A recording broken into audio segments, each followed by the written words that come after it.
Halo teman-teman semua, kembali lagi di channel YouTube saya. Kali ini saya akan berbagi sedikit kisah si petani dan angsa yang bertelur emas. Ketika saya membaca buku Seven Habits of Highly Effective People karya Stephen R. Covey, ada satu tulisan yang membuat hidup kita berubah, di mana Stephen R. Covey mengajarkan bagaimana menjaga keseimbangan antara P dan KP. P yaitu singkatan dari produksi, apa yang dihasilkan, dan KP adalah kapabilitas produksi yang menghasilkan. Ada sebuah dongeng karya Aesop yang mungkin familiar dengan teman-teman semua, yaitu tentang si petani dan si angsa. Dongeng ini berkisah tentang seorang petani miskin yang suatu hari menemukan sebutir telur emas yang berkilauan di kandang angsa peliharaannya. Pada awalnya, dia berpikir itu pasti semacam tipuan. Akan tetapi, saat akan membuang telur itu, dia berpikir ulang, lalu kemudian menyimpan dan menganggapnya sebagai barang berharga.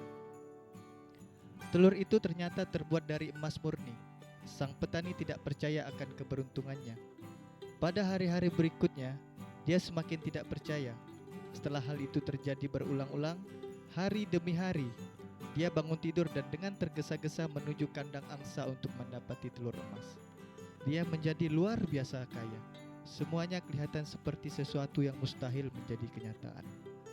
Akan tetapi, seiring kekayaan bertambah, muncullah sifat tamak dan ketidaksabarannya. Karena tidak sabar menunggu telur emas itu hari demi hari, sang petani memutuskan untuk membunuh angsa itu untuk mendapatkan semua telur emas. Akan tetapi, ketika memotong angsa itu, sang petani tidak mendapati apa-apa. Tidak ada telur emas, dan sekarang tidak ada cara untuk mendapatkan telur emas lagi. Sang petani telah melenyapkan nyawa angsa yang menghasilkan telur emas itu. Dalam dongeng ini, kita diajarkan bagaimana caranya menjaga keseimbangan antara produksi dan kapabilitas produksi. Ketika kita berfokus pada telur emas, Anda harus merawat sang angsa, dan sebaliknya, ketika kita berfokus pada sang angsa tanpa tujuan untuk mendapatkan telur emas, Anda akan segera bangkrut dan tidak mampu menghadapi diri sendiri dan angsa. Kesimpulan yang kita dapat dari dongeng di atas yaitu ketika kita mempunyai sebuah aset, contoh yaitu mobil, kita terus-menerus memakai mobil itu tanpa melakukan servis secara berkala. Mobil itu akan kehilangan lebih dari separuh kemampuan daya aslinya. Dan mungkin akan mengeluarkan cukup banyak biaya untuk memperbaiki banyak kerusakan.